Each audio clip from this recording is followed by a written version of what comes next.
Ito na nga po ang ating pag-uusapan ngayon mga ka-reaction update PH. Ito na ho ang banatera dito kay BP Sara. Mukha hong kinakarma, kakalapit ho, kakadikit dito kay Martin Romualdez. Bakit ho nasabi natin yan mga ka-update? Dito po kasi kakasuhan ho dito sa ombudsman itong si Luistro ha. Si Luistro dyan ng Grab wraps over alleged overpriced diversion road project. Ano po ba itong kakaso sa kanya? Kasi ho, dyan ho sa kanya nasasakupan, mga ka-update, meron hong mga cat's eye. Meron hong mga cat's eye dyan na yung presyo lamang daw, mga ka-update, nasa 1,000 to 1,500. Pero dito, overpriced. Hindi lang ho yan, mga ka-update. Kasi dito ho, katapos ilagay yung mga cat's eye na pinreyekto ho nila, yung pinaggagawa ni Luistro dyan, agad din po palang tatanggalin. Bakit to? Kasi po mga ka-update, kailangan palang ispaltuhan etong highway, yung daanan. Kaya mga ka-update, kumbaga yung kinabit ho nilang mga cat's eye dyan sa kanilang lugar, wala rin ho palang kwenta. Diba? Nakikita na ho natin mga ka-update, nagtutugma-tugma na ho. Yung mga anti-Duterte, mga ka-update, yung dikit ng dikit kay Martin Romualdez at kay BBM, Sandro Marcos, unti-unti na ho silang nabubulgar. Si Saldico. Ayan. Si Luistro. Diba? Unti-unti na ho nahahalungkat mga ka-update. Yung mga Duterte ho ba mga ka-update, nagkaroon na ho ba sila ng kaso na nag-o-overprice sila sa kanilang proyekto? Wala hong issue yung mga Duterte na ganyan. Kaya mga ka-update, simulan na ho natin ito. Huwag na ho natin patagalin. Kung bago lang ho kayo dito sa ating channel, isang like, isang share, isang subscribe lamang ho. Malaking bagay na ho yan at malaking tulong. Na kaya mga update, rektahin na ho natin ito. At banatan itong si Luistro na gigil sa mga Duterte. Pero ngayon mga ka-update, bumabaliktad ho ang mundo. Kaya mga update, rekta na ho tayo. Nagsumiti ng isang letter complaint sa ombudsman ang grupong Bantay Trapiko laban kina Batangas 2nd District Engineer Sonia Paglikawan, DPWH Calabarzon Regional Director Jovel Mendoza at Batangas 2nd District Representative Jinky Luistro. Kaugnayan ng umano'y maanomalyang cat's eyes o reflective road studs project sa Batangas City, San Pascual, Bawan Diversion Road. Sa inihaing reklamo, sinabi ng complainant na tila may indikasyon ng overpricing, irregular fund utilization at wasteful implementation ng nasabing proyekto sa lugar. Ayon sa isang 2024 DPWH order, aabot sa 8.9 kilometers ang haba ng buong diversion road. At least 2.6 kilometers nito sakop ng Batangas City. 2.6 kilometers sakop ng Batangas City o yung nasasakupan ni Luistro, ang laki ho pala ng kinikita o na bubulsa ho nila dyan. Diba? Minimum na ho yung milyon. Ganyan ho kalaki yung kinukuratsa ho nila. Depende pa ho yan kung magkano nila bibilhin o sasabihin. Isusulat sa kanila resibo na ganyan ho yung presyo. Pero yung malaking katotohanan ho dyan mga kabit, around 1,000 to 1,500 pesos lamang ho yan. Pwede ho nilang ilagay dyan sa kanila resibo na yung presyo netong cat's eye 10,000, 9,000, 8,000, 11,000. Depende ho sa kanila yan kung magkano ho nila gustong ilagay. Kaya ngayon mga ka-update, magiging bukas ho yung ating isipan dito kung kahit anong bagay lang na kanila ng proyektong ginagawa mga ka-update, kaya ho nilang pagkakitaan. Yan ho yung bagong pakana o bagong Pilipinas ni Marcos Jr. Lahat ho ng kaalyado kadikit ni Martin Romualdez, lilitaw at lilitaw ho ang totoong kulay ho nila. Sa inihaing reklamo, sinabi ng complainant na sa kahabaan ng bypass, Bawan at San Pascual lang ang mayroong road studs. Kitang-kita raw ito sa ilang viral videos ng mga dumadaan sa lugar kung saan nagmimistulang airport runway ang kalsada sa gabi. Dagdag pa ng complainant, matapos umanong i-install ang nasabing road studs, binaklas din ito kalaunan dahil kinakailangan raw palang aspaltuhan ang kalsada. Personal na binisita ng Billionaire News Channel ang nasabing proyekto. Ang aming nadatnan, mga butas sa kalsada sa parte ng San Pascual at Bawan. Isipin mo yan, maayos na yung daan kahit na hindi na ho nilalagyan ng cat's eye. Ngayon ho, katapos nilang tanggalin, nag-iwan ho sila ng bitak-bitak na daan na malaki hong ano ho yan delikado. Bakit ho natin nasabing delikado? Lalong-lalo na ho sa mga motorista natin dyan. Pag madilim ho, lalo na pag gabi, hindi naman ho nila makikita yan. Kung hindi ka ho taga dyan, mga ka-update, posibilidad na tamaan mo yan at sumemplang ka. Madidisgrasya ka ho sa ginawa hong kabalbalan nitong si Luistro. Kaya dapat ho, mga ka-update, para matigil yung kabalbalan, kaanimalan ho ginagawa ng mga yan, lahat ho ng kadikit ni Tambaluslos, imbestigahan ho, tsaka ikulong para ho matigil yung corruption sa ating bansa. Di ba? Mas malinaw, mas malinis pa ho. Tulang bakas ng mga binaklas na cat's eye. Ang dating tila airport runway sa gabi, ganito na ang itsura dahil marami ring parte ng diversion road na wala pang mga ilaw. Nahanap namin ng kontrata para sa nasabing road stud installation project sa lugar. Isang joint venture ito sa ilalim ng Kisha Construction and Supply at 3W Builders. Ang Kisha Construction, una nang ibinalita ng Billionaire News Channel na pagmamayari ni Tanawan City Councilor Potenciano na Tanawan. 2 buwan ang nakalipas nang sabihin niya sa BNC na pinaprocess na ang divestment niya mula sa kumpanya. On the process na po yung pagpapalit po ng aking to transfer. Simula po nung naupo na ako, pinaprocess, medyo matagal po ang process po ng pagtatransfer. Sinabi ng complainant na may estimated 7,500 cat's eye units na makikita sa lugar kung 5,000 meters lang ng kalsada ang susukatin. Ang kanilang estimated overpricing aabot sa 75.7 million pesos. Kung pagbabasehan ang DPWH Detail Unit Price Analysis na una nang inilahad ni Baguio City Mayor Benjamin Magalong. Nakita naman ho natin, 75 million ho, yung overpricing na ginawang proyekto nitong hinayupak na magnanakaw din pala. 'Di ba? Kung makabanat dito kay BP Sara na akala mo napakalinis Lagi ho nilang binabanatan diyan si BP Sara na kesyo diyan sa kanyang confidential funds. Ngayon ho pala mga kapdate, isipin mo maliit na ilaw. Kikita ho sila ng 75 million pesos. Ganyan ho yung nasa gobyerno ni Marcos Jr. Lahat ho ng kadikit nila. Panigurado at panigurado ha. Mga kapdate, may mga issue o may mga ginagawa na ho ang mga iyan. Kaya dapat ho sa mga yan, imbestigahan na. Kasi hanggat hindi ho na-imbestigahan yung mga yan, mga ka-update, pagpapatuloy lang ho nila, yung ginagawa ho nila. Di ba? Naabot umano sa 11,700 pesos ang presyo ng bawat piraso ng cat's eye. Kahit na around 1,800 pesos lang daw ang market price nito, including tax and installation. Sinuri namin ang nasabing kontrata. 98 million pesos ang kabuuang halaga ng proyekto, pero wala itong kalakip na detailed breakdown at project scope. Ayon sa DPWH 2nd District Engineering Office, tinatayang 6.3 kilometers o katumbas ng mahigit 6,000 meters ang sakop ng proyekto. Kung susundin ang market price na binanggit ni Mayor Magalong, mahigit 16 million pesos lang dapat ang presyo ng proyekto. Kung susumahin, tila pinatungan ang proyekto ng mahigit 80 million pesos para sa ilang libong road studs na binaklas lang din uli dahil hindi pa pala tapos ang construction. Dagdag pa ng complainant, rendered unusable na ang mga cat's eye upon removal. Pinuntahan namin ang DPWH 2nd District Engineering Office para kunin ang kanilang panig, pero wala raw available na makipag-usap sa amin. Ganyan ho yung mga yan. Siyempre ho, kakampi na ni Luis Tremang, hindi talaga magpapa-interview kasi alam po nila yung kabalbalang ginagawa nila. Nandyan din po yung malalaking pera sa mga DPWH, sa kanilang congressman, mga contractor. Ayan po, dyan ho kumikita. Isipin mo yun, pinatungan ng 80 million pesos. Saan mo rugo hahanapin yung ganyang kalaking pera? Saan mo hahanapin, mga ka-update? Di ba? Naghihirap po tayo yung nagbabayad ng kanilang mga buwis. Pinapasahod lang ho natin yung mga yan, nagseserbisyo para sa atin. Pero ano hong ginagawa nila?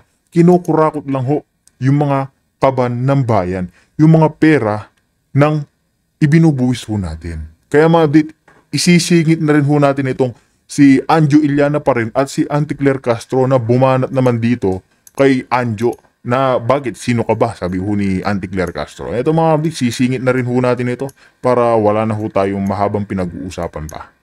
Ngiwi, di ba? Dahil alam naman natin, yung mga ngiwi-ngiwi na ganyan ay talagang mga... And yet, si Anjo Iliana, na isang Pilipino, isang mamamayan, na ang alam ko sa batas, at pareho naman tayong abogado, Auntie Claire, sa batas may karapatan na magkaroon o makalap ng impormasyon na nakakaapekto sa kanyang pang-araw-araw na buhay, ay may karapatan na humingi ng hair follicle test sa ating presidente. Pero ang sabi mo, sino ka? Bakit, Auntie Claire? Wala na bang karapatan ng mga mamamayan? Wala na ba talagang importansya sa Marcos administration ang kahilingan ng ordinaryong mamamayan? At kung walang karapatan si Anjo Iliana at ang ordinaryong mamamayan na malaman ang katotohanan sa estado ng pag-iisip at ng kalusugan ng presidente dahil ang pagiging bangag ay isang serious health problem, sinong pwedeng humingi niyan? Meron bang pwedeng humingi niyan o talagang sinasabi mo na lahat ng issue tungkol sa kalusugan ng presidente ay off the record? Sa tingin ko, mali ka dyan. Kasi nga, alam natin ang epekto ng cocaine use o yung tinatawag nating pulboronic. Unang-una, nagkakaroon ng hallucination. O di ba, bukod pa doon sa bangag-bangag-bangag ni Marcos Jr., panay na ang pakikipag-usap niya sa yumao niyang ama na diktador na si Marcos Sr. O di ba? O hindi lang yan. Abay, nagagalit ngayon ang presidente. Ang sabi ng presidente, pati ang bagyo hindi sumusunod sa schedule. Sos Mariosep, kasalanan ng bagyo, yung mga namamatay, yung 66 na namatay sa Cebu dahil sa napakatinding bagyo na nagdulot ng sangkatutak na baha sa Cebu. Ang may kasalanan niyan, yung bagyo, hindi daw na dumating as scheduled. O kapag naman, ngiwi, nakikipag-usap sa patay at sinisisi ang bagyo dahil hindi dumadating sa schedule, hindi ba yan ay mga palatandaan na wala sa tamang pag-iisip ang ating presidente? At hindi ba yung estado ng pag-iisip ng presidente at kanyang kalusuga kung siya ay drug addict ay nakakaapekto sa desisyon na gagawin niya bilang pinakamakapangyarihang opisyalis ng bayan? O, tignan mo tuloy. O, anong kasagutan dito sa flood control scam? Wala pa hanggang ngayong nakakasuhan. And yet, ang tagal-tagal na nakalipas na nasiwalat yan. At ang pinagtutulungan pa ngayon na mga kaalyado ng presidente ay yung whistleblower na si Master Sergeant Gutesa na sinungaling daw palibasa ang kanyang affidavit ay hindi daw naturyado ng abogado. And yet, ang testimonya niya ay sinumpaan din niya dyan sa Senado. Diba? So, sino nga ang may karapatan para humingi ng hair follicle test nang tayo po ay magkalinawan na? Ang tagal-tagal na namin hinihingi yan. July pa nang napakita sa Los Angeles ni Maharlika yung pulboronic video na nakita ko na sa aking dalawang mata ang report na hindi siya AI. And yet, palagi yung sinasabi na walang katuturan yung paratang na si Marcos Jr. ay pulboronic. Lilinawin ko po ha, yung pulboronic video na yan na authenticated sa Amerika ay isa lang ebidensya na nagpapakita na posibleng ngang pulboronic ang presidente. Bukod pa yan doon sa mga statement ng mga confidential sources na Agent Morales na nagsasabi na gumagamit ka ng pulburon si Marcos Jr. At bukod pa yan sa mga ebidensya na ipinakita ng PIDEA, Tatay Digong, nung siya'y mayor sa Davao, na gumagamit ka ng pulburon si Marcos Jr. nung panahon na hindi pa siya presidente sa syudad. Nandyan din yung sinabi, pinaka-importante sa lahat. Ang sinabi ni, sino ba itong nagsabi na ito? Si Cathy Binag, na talagang gumagamit ng pulburon ang mag-asawang Marcos Jr. dahil ang kanyang dating boyfriend na malapit kay Marcos Jr. ay gumagamit din kasama ni Marcos Jr. Ayan nga mga update, parang hindi na nga ho nakakagulat pag sinasabi nilang gumagamit. Etong alam niyo na, yung presidente, tsaka ho yung asawa niya. Kasi nga, di ba ho, meron na hong issue yan si Lisa, alam niyo na, si Lisa Araneta, dyan, dun kay Tantoco. Kilala niyo naman ho yan mga update. Yun na overdose ho, alam niyo na ho yan, di ba? Kaya parang hindi na ho nakakapagtaka. Itong mga sinisiwalat ni Spock Sari, dahil ito nga si Marcos Jr. takot na takot ho sa hair follicle test. Nung na-interview daw siya, bakit daw ho, kailangan daw ba yung hair follicles? Hair follicle test, ayaw niya nga hong gawin yun. Diba? Kaya, ewan ko ho mga ka-update, kung anong mangyayari sa ating bansa, hanggat sila ho'y nakaluklok. Meron na tayong mga testimonial evidence, meron tayong physical evidence, and yet, ayaw pa sinungalingan ng presidente. Again, the issue is, magkalinawan tayo. Kung sinasabi mo ang ordinaryong mamamayan ay walang karapatan na humingi ng katotohanan sa estado ng kalusugan at pag-iisip ng presidente, sino ang may ganyang karapatan? Sinasabi mo ba na walang kahit sinong po pwedeng humingi ng ganyang impormasyon? Dahil paulit-ulit ka na, sino kayo? Bakit siya magpapa-hair follicle test? Walang dahilan. And yet, gusto niyang pasinungalingan. Eh di ba nga, ang pinakamagaling na pamamaraan at ang scientificong pamamaraan para pasinungalingan niyang walang kamatayan na paratang na bangag ang presidente ay sa pamamagitan naman ng hair follicle test. Tama na yung mga patutsada mo, yung pagbabaliwala sa karapatan ng mga mamamayan. Ikaw, swelduhan ka rin ng bayan. Ikaw ay public servant. Dapat pinagsisilbahan mo ang mga mamamayan, hindi kinukutya kapag sila ay nagtatanong sa mga bagay-bagay na nakakaapekto sa kanilang pang-araw-araw na buhay. Di ba, abogado ka rin? Alam mo naman na bagong karapatan niyang right to information on matters affecting public interest, no? Eh bakit ayaw mong ibigay yan? Eh di ba katungkulan mo yan? Ikaw nga ang spokesperson. Kung ayaw pumayag ni Marcos Jr., ikaw ay abogado, ikaw ay talagang tagapagsalita niya, ikaw na mag-advise na may karapatan ng mamamayan na humingi ng ganyang hair follicle test. Lalong-lalo na nakikita natin ang resulta ng pagiging presidente ni Marcos Jr. Number 1, pinakamababang balor ng piso. Okay? Number 2, pinakamasamang performance ng stock market, mas malala pa kung ikukumpara sa panahon ng COVID. Mantakin mo, Auntie Claire, paano mo mai-explain ngayon na yung stock market mas malala pa ngayon kaysa sa panahon ng COVID? COVID na saradong lahat. Ayan mga kabdit, kung totoo nga kung si Marcos Jr. yung nakaluklok noong COVID-19, sigurado lagas ho yung Pilipinas. Isipin nyo ho, kukurakutin lang ho nila yung mga irre-relief goods. Wala hong tulong na ipapaabot yan kung meron man, puro alam nyo na mga mabababa. Di ba? Pero malalagas ho tayo dito. Buti ho, si Pangulong Duterte yung nakaluklok noon, hindi si Marcos Jr. Kasi kawawa ho yung mga Pilipino. Di ba? Yet, ang stock market hindi naman bumagsak sa ganitong level na under 6,000 na. At ang piso hindi rin bumagsak sa ganitong level na halos 60 na. O ano pa? Eto nga, sunod-sunod na mga baha. Wala namang nakikitang benepisyo yung pinagyabang na 5,500 flood-controlled projects na natapos di umano ni Marcos Jr. At ang katunayan na sa flood control alone, halos 1 trilyones nang nagasto sa unang 3 taon pa lang ng kanyang pagiging presidente. At ngayong galit na ang taong bayan, abay, wala pa rin pinasasagot, wala pa rin pinananagot, wala pa rin hinahabol, wala pa rin kinakasuhan, at ang alam natin, meron ng testimonya na sangkot sa pandarambong ng pondo ng flood control ay ang presidential first cousin at dating speaker, Tambaluslos at ang Zaldico. Tignan mo ngayon ang ginagawa ng ICI mo. Ang Davao City, wala naman sa top 20 na nakuhang pondo sa flood control. And yet, Davao City ngayon ang pinupuntirya. Bakit hindi puntiryahin ng Bulacan at Cebu na number 1 and number 2 sa mga pondong nakalap dito sa mga maanumalyang flood control projects? Kaya mga kabdit, itong tingin natin kay Mayor Magalong, imbis na mataas ho yung tingin natin, parang bumababaho. Di ba? Isipin mo yun, nasaan ho yung sakuna, saan ho yung nakawan, nandiyan ho sa Luzon. Yung mga baha ho, nakita naman ho natin ito mga ating kababayan dyan sa Cebu. Nasalanta ho na napakalala ho, kaya nakikiramay ho tayo sa ating mga kababayan na nasalanta dyan. Pagdasal na lang ho natin itong mga ating kababayan, kung may kaunti ho tayo maitutulong sa kanila, mag-abot tulong ho tayo. Damit, lahat ho, kung ano ho yung kaya nating itulong mga kabdit, bigyan ho natin sila ng tulong. Lalo na ho ngayon sa mga panahon ngayon, yung mismong gobyerno hindi ho natin maasahan.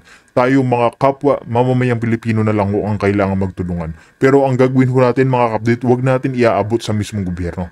Kumontak ho tayo doon sa dyan lugar sa Cebu. Na kuwari, meron ho tayong kakilalang vlogger or kahit ano ho, influencer sa social media, yun po yung kontakin natin. Wag na ho mismong gobyerno dahil alam po natin kung ano ang gagawin ho nila sa maitutulong ho natin. Kaya mga update itong nga sige Magalong, imbis na mataas ho yung tingin natin, bumababa dahil isipin mo ho yun, iimbestigahan niya ho yung Davao City.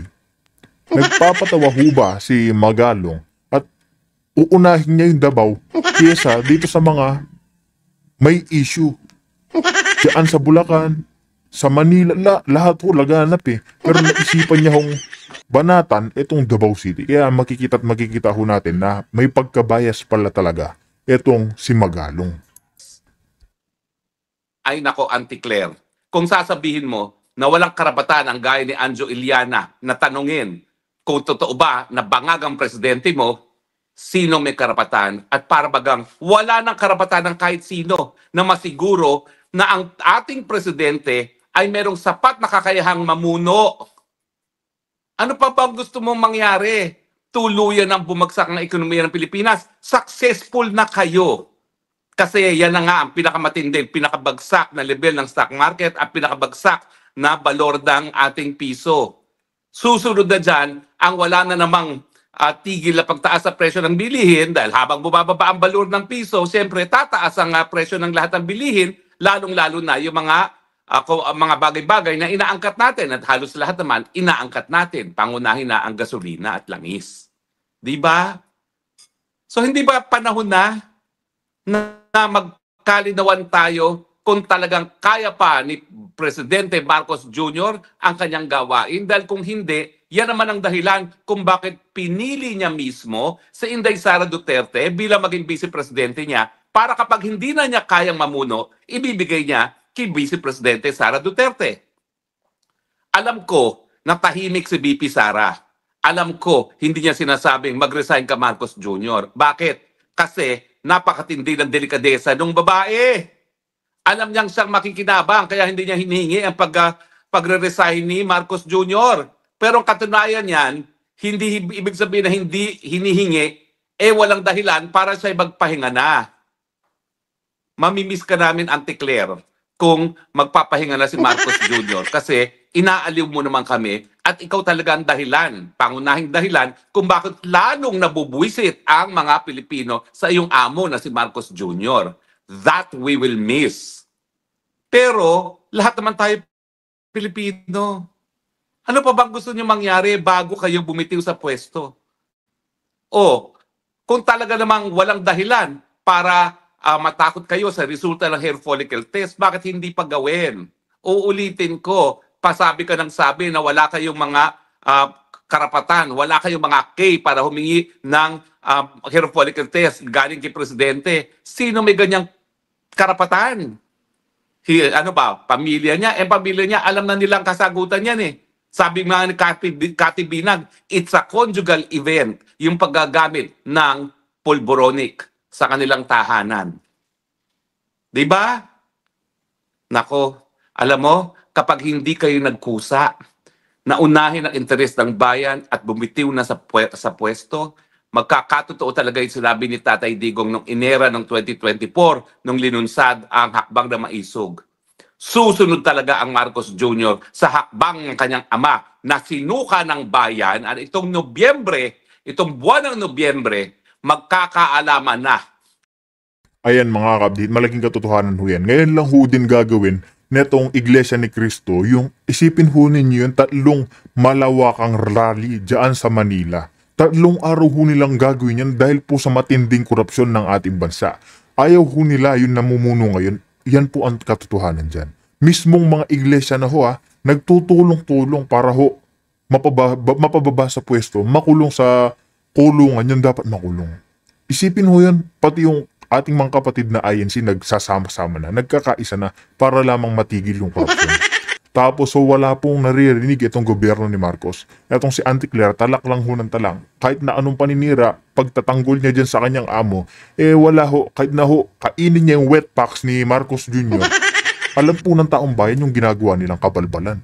Kaya mga update, magkomento naman ho kayo sa inyong mga naging opinion. Ukol ho dito kay Luis Tro sa mga, alam niyo na yung pangungurap ho nila sa Cat's Eye, si Auntie Claire na talakera, At walang iba ho kay VP Sara kung gusto nyo ho siyang maging presidente sa 2028. Kaya mga update, dito na ho natin tatapusin ang ating reaction video.